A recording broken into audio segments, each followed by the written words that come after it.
Hello everyone, this is Akshay Sharma, your English teacher. Today we are going to discuss about present continuous. अब हम ये पढ़ेंगे present continuous होता क्या है।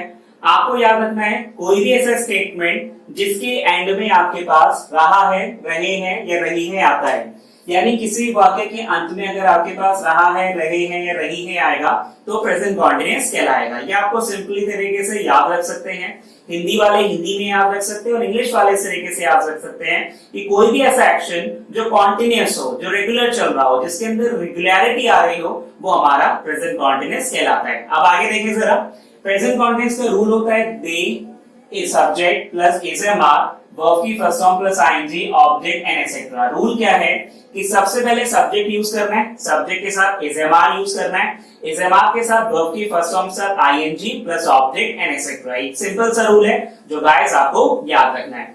अब अगर हम देखें कुछ एग्जांपल यहाँ पर, they are playing cricket in the ground. मैंने कहा दे क्या कर रहे हैं, खेल रहे हैं। कहां खेल रहे हैं? ग्राउंड में। तो यानी कि ये एक्शन क्या चल रहा है? कॉन्टिन्यूअस चल रहा है कि they are playing cricket in the ground, यानी कि ग्राउंड में वे क्रिकेट खेल रहे हैं, कॉन्टिन्यूअसली खेल रहे हैं। नेक्स्ट अगर हम देखें, Sonu is doing her homework in her room, यानी जो सोनू है वो क्या कर रही है? वो होमवर्क कर रही है। कहां पर होमवर्क कर रही है? अपने रूम के अंदर। तो ये भी क्या हुआ? कॉन्टिन्यूअस एक्शन हुआ। तो आपको क्या समझना है, कोई भी ऐसा एक्शन जिसके अंदर रेगुलरिटी हो, यानी कि याद रखना है जो कॉन्टिन्यूअस हो उसको हम क्या बोलते हैं? कॉन्टिन्यूअस एक्शन बोलते हैं। समझ में आ रहा होगा सभी को? आगे समझते हैं। आप देखिए कंडीशंस होती हैं कुछ प्रेजेंट कॉन्टिन्यूअस से रिलेटेड जो हम पढ़ेंगे। सबसे पहले है कंडीशंस ऑफ प्रेजेंट कॉन्टिन्यूअस, यानी प्रेजेंट कॉन्टिन्यूअस की कंडीशन। कंडीशन नंबर 1 जरा ध्यान से समझें। देखिए प्रेजेंट कॉन्टिन्यूअस का एक इंपॉर्टेंट काम ये होता है कि आने वाले समय में अगर हम कोई काम करने वाले हैं, एक ऐसा काम जो हम आने वाले समय में करने वाले हैं, उसको हम किससे डिनोट करते हैं? प्रेजेंट कॉन्टिन्यूअस से। और आने वाले समय में जो हम काम करने वाले हैं उसे कई बार हम लोग क्या बोलते हैं? फिक्स नाम भी बोला जाता है। तो याद रखें, it is used to describe future action, यानी कि प्रेजेंट कॉन्टिन्यूअस का सबसे पहला काम क्या होता है? फ्यूचर एक्शन दिखाना। अब फ्यूचर एक्शन दिखाना मतलब क्या हुआ? आपको याद रखना है, अगर कभी भी प्रेजेंट कॉन्टिन्यूअस के साथ 3 तरह के टाइम यूज होते हैं। कौन कौन से? Tomorrow, today, next plus time. यानी कि अगर कभी भी आपके पास प्रेजेंट कॉन्टिन्यूअस के साथ यूज हो रहे हैं tomorrow, today, next plus time, तो याद रखिएगा गाइस कि वो 100% एक ऐसा काम है जो आप करने वाले हैं इन फ्यूचर। एग्जांपल हमने लिए यहाँ पर, मैंने कहा यहाँ पर my friend is going to Mumbai. मेरा जो दोस्त है वो कहाँ जा रहा है? मुंबई जा रहा है। कब जा रहा है? जब टाइमिंग दी हुई है टुमारो, यानी कि वो कल जा रहा है। तो यानी कि मेरा जो दोस्त है वो मुंबई जा रहा है और कल जा रहा है। ये एकदम फिक्स प्लान है, और फिक्स प्लान है इसलिए क्या हो गया? फ्यूचर एक्शन में होने वाला काम है, इसलिए क्या हुआ? प्रेजेंट कॉन्टिन्यूअस हुआ। मुझे उम्मीद है समझ में आया होगा। फिर मैंने कहा they are leaving India for America next year, यानी कि मैंने कहा कि वो अगले साल इंडिया को छोड़कर अमेरिका जा रहे हैं। तो यानी कि अगले साल वो ये काम 100% करेंगे, इसलिए हमने यहाँ पर भी क्या यूज किया? प्रेजेंट कॉन्टिन्यूअस यूज किया, और उसके साथ नेक्स्ट प्लस टाइम हमने यहाँ पर यूज किया। तो आपको समझ में आया होगा कि प्रेजेंट कॉन्टिन्यूअस के साथ अगर कभी भी टुमारो, टुडे, नेक्स्ट या प्लस टाइम हो जाता है तो हमारा क्या बनता है? फिक्स प्लान बनता है। यानी कोई भी ऐसा काम जो आप 100% फ्यूचर में करने वाले हैं उसको दिखाने के लिए हम किसका यूज करते हैं? Present continuous. यानी फ्यूचर एक्शन को दिखाने के लिए प्रेजेंट कॉन्टिन्यूअस यूज होता है। नेक्स्ट अगर हम देखें, we don't use present continuous with some verbs, ये भी बिल्कुल याद रखिए। कंडीशन नंबर 2 है। कंडीशन नंबर 2 ये कहती है कि कुछ ऐसी पर्टिकुलर वर्ब्स हैं जिनका यूज हम प्रेजेंट कॉन्टिन्यूअस में रेयरली करते हैं, यानी ना के बराबर। यानी कुछ ऐसी पर्टिकुलर वर्ब्स जिनका यूज प्रेजेंट कॉन्टिन्यूअस में नहीं होता है, ये आपको याद रखना है गाइस। अब अगर हम देखें कौन कौन सी वर्ब्स हैं, तो मैं लिखा हुआ है सी, hear, refuse, allow, resist, smell, feel, believe, trust, stop, start, detect, suggest, hate, love, suppose, recall, think, imagine, mean, please, displease, know, desire, wish, want, satisfy, lack and etc. यानी पर्टिकुलर आप देख रहे हैं ये कुछ ऐसी वर्ब्स हैं जिनके साथ प्रेजेंट कॉन्टिन्यूअस नहीं यूज होता है, यानी ये ऐसी पर्टिकुलर वर्ब्स हैं जिनके साथ प्रेजेंट कॉन्टिन्यूअस यूज नहीं होगा। तो बिल्कुल इस चीज को आप याद रखिएगा। ये था हमारा प्रेजेंट कॉन्टिन्यूअस और प्रेजेंट कॉन्टिन्यूअस से रिलेटेड कुछ कंडीशंस। फटाफट से इसे नोट डाउन करें, फिर आगे बढ़ते हैं। चलिए, मुझे उम्मीद है कि आप लोगों को वहां तक समझ में आया होगा। अभी अभी हमने पढ़ा कि किस तरीके से प्रेजेंट कॉन्टिन्यूअस यूज होता है। अब हम ये पढ़ेंगे कि प्रेजेंट परफेक्ट किस तरीके से यूज होगा या प्रेजेंट परफेक्ट कॉन्टिन्यूअस किस तरीके से यूज होता है। सबसे पहले पढ़ते हैं प्रेजेंट परफेक्ट। अब परफेक्ट का मतलब क्या है, यहां से स्टार्ट करते हैं। देखिए, परफेक्ट का मतलब हुआ कोई भी ऐसा कार्य जो किया जा चुका हो, यानी हिंदी में अगर हम देखें कोई भी ऐसा काम जो कंप्लीट हो चुका हो, जिसे किया जा चुका हो, उसे हम किससे डिनोट करते हैं, प्रेजेंट परफेक्ट से। हिंदी में याद रखने के लिए आप याद रख सकते हैं कि जिस भी वाक्य के अंत में चुका है, चुकी है और चुके हैं आएगा, वो आपका क्या कहलाएगा, प्रेजेंट परफेक्ट। यानी किसी भी स्टेटमेंट के एंड में हिंदी के अकॉर्डिंग अगर चुका है, चुकी है, चुके हैं आएगा, तो आपका क्या कहलाएगा, प्रेजेंट परफेक्ट कहलाएगा। रूल क्या होते हैं वो जरा डिस्कस कर लेते हैं। रूल आपको याद रखना है, सबसे पहले subject plus has have plus verb की third form object and etcetera, ये रूल होगा। यानी रूल क्या होगा कि सबसे पहले सब्जेक्ट आएगा, सब्जेक्ट के साथ हैज हैव आएगा, वर्ब की third form plus object plus etcetera आपको यूज करना है।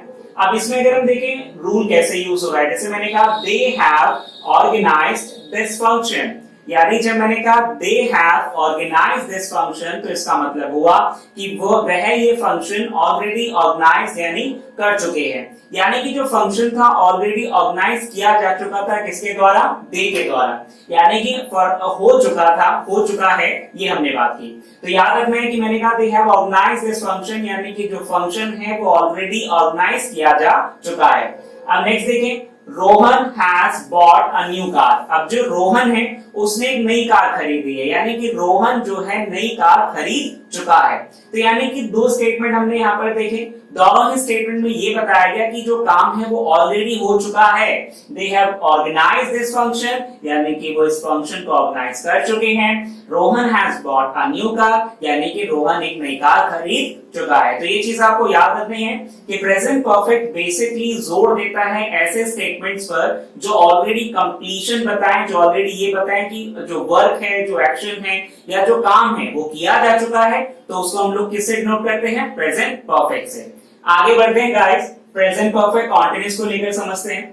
देखिए, प्रेजेंट परफेक्ट कॉन्टिन्यूअस याद रखिएगा, ये ऐसे टेंस होता है, एक ऐसा टेंस होता है जिसके अंदर हम बेसिकली टाइमिंग यूज करते हैं। यानी कि ये जो टेंस है वो टाइमिंग को लेकर चलेगा। आपको हिंदी में समझें, जैसे रहा है, रही है, रहे हैं प्लस टाइम, यानी किसी भी वाक्य के अंत में अगर रहा है, रही है, रहे हैं और प्लस टाइमिंग आ रहा है, तो आपका क्या कहलाएगा, प्रेजेंट परफेक्ट कॉन्टिन्यूअस। अब रूल अगर हम देखें तो सबसे पहले सब्जेक्ट, सब्जेक्ट के साथ हैज हैव के साथ बीन के साथ वर्ब की first form ING, object, since या फॉर प्लस टाइम। यानी कि दोबारा समझे गाइस, सब्जेक्ट यूज होता है सबसे पहले, उसके बाद हैव आएगा, हैव के साथ बीन आता है, बीन के साथ वर्ब की first form plus ING plus object plus since या फॉर प्लस आपका टाइमिंग। अब समझना क्या है कि यहाँ पर सिंस एंड फॉर हमने यूज किया।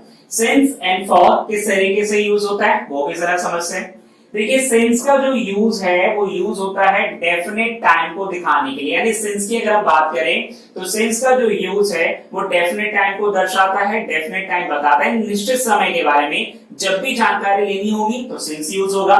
वहीं अगर हम बात करें फॉर के बारे में तो फॉर कब यूज होता है, जब वो इंडेफिनेट टाइम दिखाएगा। इंडेफिनेट का मतलब अनिश्चित समय। तो जहां पर भी निश्चित समय की बारी आएगी वहां पर सिंस लगाना है, और जहां पर भी अनिश्चित समय की बारी है वहां पर फॉर लगाना है। डेफिनेट टाइमिंग के साथ सिंस आएगा और इंडेफिनेट के साथ फॉर यूज होता है। अब डेफिनेट टाइमिंग होते क्या है, डेफिनेट टाइमिंग मतलब निश्चित समय। जब भी कभी आपके पास निश्चित समय, आप निश्चित समय कैसे आइडेंटिफाई करना है वो समझिए जरा। जैसे मान लीजिए किसी भी मंथ का नेम अगर आपके पास है, जैसे मैंने कहा जनवरी, फरवरी, मार्च, अप्रैल, मई, जून, जुलाई, कोई भी मंथ का अगर नेम है तो वो डेफिनेट होगा। इसी तरह से किसी भी दिन का नेम, जैसे Monday, Tuesday, Wednesday, Thursday, Friday, Saturday, तो किसी भी डे का अगर नेम है एग्जैक्ट तो वो भी डेफिनेट में काउंट होता है। इसी तरीके से ईयर, अब ईयर अगर हम देखें तो नंबर्स में लिखे जाते हैं। जैसे 1993 मैंने लिखा, तो 1993 जब मैं लिखा तो ये भी क्या है, डेफिनेट टाइमिंग है। इसी से 2 o'clock, यानी किसी भी पर्टिकुलर आर का नेम, जैसे आर के नेम जैसे मान लीजिए 2 o'clock, 3 o'clock, 3:30, 2:45, इस तरीके से जो भी टाइमिंग रहेगा वो भी किससे डिनोट होगा, सिंस से ही। टुडे अगर हम बात करें, ये भी आपका कैसा टाइमिंग है, डेफिनेट टाइम है। तो टुडे, टुमारो, यस्टरडे, इस तरह के जितने भी टाइमिंग है वो भी डेफिनेट टाइमिंग में काउंट होंगे। उसके अलावा मॉर्निंग, इवनिंग, आफ्टरनून, ये भी आपकी कैसे टाइमिंग है, ये भी आपकी डेफिनेट टाइमिंग है। तो याद रखिए गाइस, ये सब सारे डेफिनेट टाइमिंग है और इन सब के लिए हमें क्या यूज करना है, सिंस यूज करना है। नेक्स्ट अगर हम देखें फॉर का यूज होता है इंडेफिनिट टाइमिंग को दिखाने के लिए।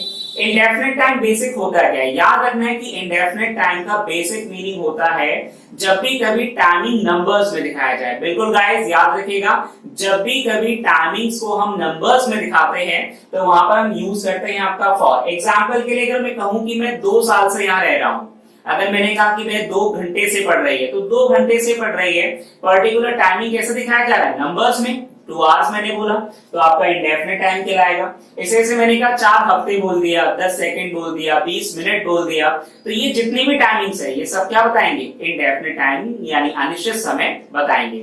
एग्जाम्पल के लिए मैंने कहा ईयर्स, 10 साल, 4 साल, 5 साल, 6 साल, ये आपका इंडेफिनिट टाइमिंग है। मंथ्स, मैंने कहा 3 मंथ्स, 4 मंथ्स, 5 मंथ्स, ये आपका इंडेफिनिट टाइमिंग है। मैंने कहा वीक्स, यानी कि 2 वीक्स, 3 वीक्स, 4 वीक्स, 5 वीक्स, ये भी क्या हुआ, इंडेफिनिट टाइम हुआ।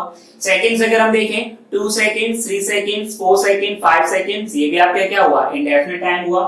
मिनट्स अगर हम देखें, 10 मिनट, 15 मिनट, 20 मिनट, 25 मिनट, तो ये भी आपका क्या हुआ, इंडेफिनिट टाइम हुआ। आवर्स अगर हम देखें, 3 आवर्स, 4 आवर्स, 5 आवर्स, 7 आवर्स, तो ये भी आपके इंडेफिनिट टाइमिंग में आएगा। डेज अगर हम देखें, तो मैं यहाँ पे डेज नेम नहीं ले रहा हूँ, एग्जैक्टली नंबर से बात कर रहे हैं। तो 2 डेज, 3 डेज, 4 डेज, 5 डेज, ये भी आपके क्या हुआ, इंडेफिनिट टाइमिंग हुआ। तो गाइस बिल्कुल आपको याद रखना है कि सिंस कब यूज होना है, जब डेफिनेट टाइमिंग की बारी आएगी, और फॉर कब यूज होना है, जब इंडेफिनिट टाइमिंग की बारी आएगी। तो ये चीज बिल्कुल याद रखिएगा। मुझे उम्मीद है ये सब चीजें आपको एकदम अच्छे से समझ में आ रही है। फटाफट से इसे नोट डाउन करें, फिर आगे बढ़ते हैं। चलिए आगे बढ़ते हैं गाइस। अभी हमने जस्ट पढ़ा कि किस तरह से प्रेजेंट परफेक्ट कॉन्टिन्यूअस अपने रूल्स को यूज करता है, किस तरीके से सिंस एंड फॉर डेफिनेट या इंडेफिनिट टाइमिंग को दिखाते हैं। अब कुछ उससे रिलेटेड एग्जांपल्स भी हम लोग पढ़ लेते हैं। मैंने फर्स्ट एग्जांपल लिया, Shruti has been doing study since morning. जो श्रुति है वो पढ़ रही है, कब से पढ़ रही है, मॉर्निंग से पढ़ रही है मैंने कहा। अब श्रुति क्योंकि मॉर्निंग से पढ़ रही है, और मैंने अभी आपको बताया कि मॉर्निंग जो है वो कैसा टाइमिंग है, डेफिनेट टाइम है, और डेफिनेट टाइम है इस वजह से उसके साथ क्या यूज हो रहा है, सिंस यूज हो रहा है। सिंपल सी बात है। तो हमने क्या देखा, Shruti has been doing study since morning, statement बिल्कुल सही है।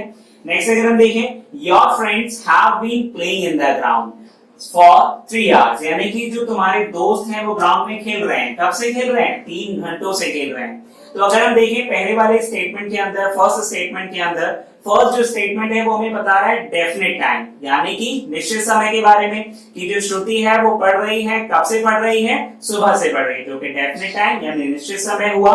वहीं अगर हम देखें, your friends have been playing in the ground for 3 hours, यानी कि जो तुम्हारे दोस्त हैं वो खेल रहे हैं, कब से खेल रहे हैं, 3 घंटों से। तो 3 घंटों से खेल रहे हैं, कैसा टाइमिंग हुआ, इंडेफिनिट। तो आपने देखा डेफिनेट टाइमिंग को दिखाने के लिए हमने सिंस यूज किया, जबकि इंडेफिनिट टाइम को दिखाने के लिए हमने फॉर यूज किया। मुझे उम्मीद है आज का सेशन आपको बिल्कुल अच्छे से क्लियर हुआ होगा। आज हमने प्रेजेंट के प्रेजेंट परफेक्ट पढ़ा, प्रेजेंट कॉन्टिन्यूअस पढ़ा, प्रेजेंट परफेक्ट कॉन्टिन्यूअस पढ़ा। मुझे उम्मीद है कि आपको बिल्कुल अच्छे से समझ में आ गया होगा कि किस तरीके से प्रेजेंट जो टेंसेस हैं, चाहे वो इंडेफिनिट है, चाहे कॉन्टिन्यूअस है, चाहे परफेक्ट है, चाहे परफेक्ट कॉन्टिन्यूअस है, यूज होते हैं, किस तरीके से इनकी कंडीशंस चलती हैं, वो आपको क्लियर हुआ होगा। नेक्स्ट वीडियो में इसी से टेंसेस से रिलेटेड ही कुछ चीजें आगे भी हम कंटिन्यू करेंगे। नेक्स्ट वीडियो में हम पढ़ेंगे पास्ट टेंस के बारे में। तो बिल्कुल गाइस, नेक्स्ट सेशन में कुछ और नई और अमेजिंग चीजें सीखेंगे। Thanks to all, thanks to everyone.